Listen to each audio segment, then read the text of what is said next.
Oxford Bookworms Stage 1. Goodbye, Mr. Hollywood, by John Escott. Read by Danica Fairman. Published and copyright Oxford University Press, 1996. Chapter 1. Mystery Girl.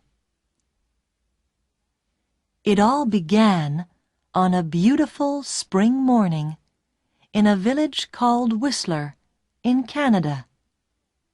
A pretty little village in the mountains of British Columbia.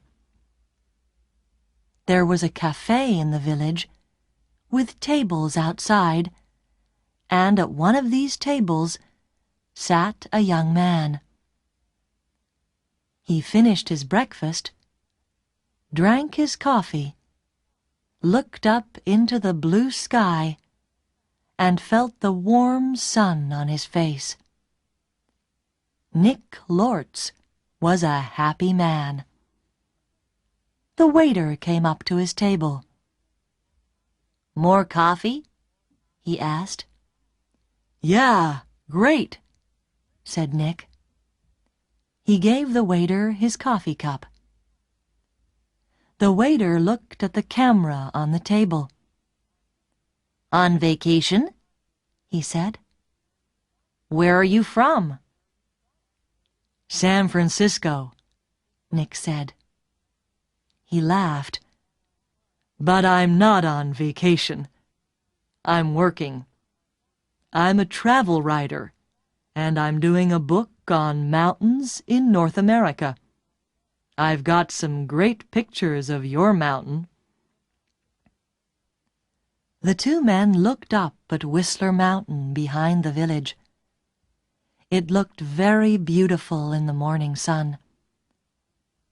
"Do you travel a lot, then?" asked the waiter. "All the time," Nick said. "I write books, and I write for travel magazines. I write about everything. Different countries, towns, villages, rivers, mountains, people." The waiter looked over Nick's head. "There's a girl across the street," he said. "Do you know her?" Nick turned his head and looked. "No, I don't." "Well, she knows you, I think," the waiter said. "She's watching you very carefully." He gave Nick a smile. "Have a nice day." He went away, back into the cafe. Nick looked at the girl across the street. She was about 25, and she was very pretty. "She is watching me," Nick thought. Then the girl turned and looked in one of the shop windows. After a second or two, she looked back at Nick again. Nick watched her. "She looks worried," he thought. "What's she doing? Is she waiting for somebody?" Suddenly, the girl smiled. Then she walked across the street, came up to Nick's table, and sat down. She put her bag down on the table. The bag was half open. "Hi, I'm Jan," she said. "Do you remember me? We met at a party in Toronto."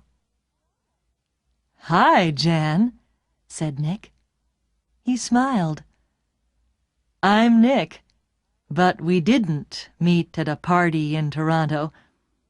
I don't go to parties very often, and never in Toronto."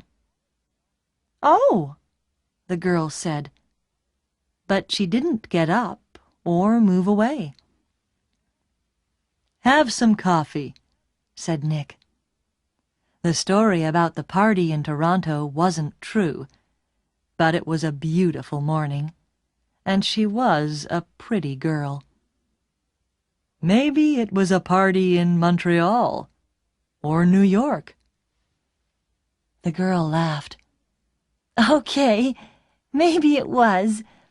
And yes, I'd love some coffee. When she had her coffee, Nick asked, "What are you doing in Whistler? Or do you live here?" "Oh, no," she said. "I'm just traveling through. And what are you doing here?" "I'm a travel writer," Nick said, "and I'm writing a book about famous mountains." "That's interesting," she said. But her face was worried, not interested, and she looked across the road again. A man with very short white hair walked across the road. He was about 60 years old, and he was tall and thin. The girl watched him. "Are you waiting for someone?" asked Nick. "No," she said quickly. Then she asked, "Where are you going next, Nick?" "To Vancouver for 3 or 4 days," he said. "When are you going?" she asked. "Later this morning," he said. There was a letter in the top of the girl's half-open bag. Nick could see some of the writing, and he read it because he saw the word Vancouver. "And we can meet at the Empress Hotel, Victoria, Vancouver Island, on Friday afternoon." So she's going to Vancouver too, he thought. Suddenly the girl said, "Do you like movies?" "Movies? Yes, I love movies," he said. "Why?" "I know a man, and he loves movies and going to the cinema," she said slowly. "People call him Mr. Hollywood." She smiled at Nick. "Can I call you Mr. Hollywood too?" Nick laughed. "Okay," he said. "And what can I call you?" She smiled again. "Call me Mystery Girl," she said. "That's a good name for you," said Nick. Just then, the man with white hair came into the cafe. He did not look at Nick or the girl, but he sat at a table near them. He asked the waiter for some breakfast. Then he began to read a magazine. The girl looked at the man, then quickly looked away again. "Do you know him?" Nick asked her. "No," she said. She finished her coffee quickly and got up. "I must go now," she said. Nick stood up too. "Nice to—" he began, but the girl suddenly took his face between her hands and kissed him on the mouth. "Drive carefully, Mr. Hollywood. Goodbye," she said with a big, beautiful smile. Then she turned and walked quickly away. Nick sat down again and watched her. She walked down the road and into a big hotel. Now what, thought Nick, was that all about? The man with white hair watched Nick and waited. After 4 or 5 minutes, Nick finished his coffee, took his books and his camera, and left the cafe.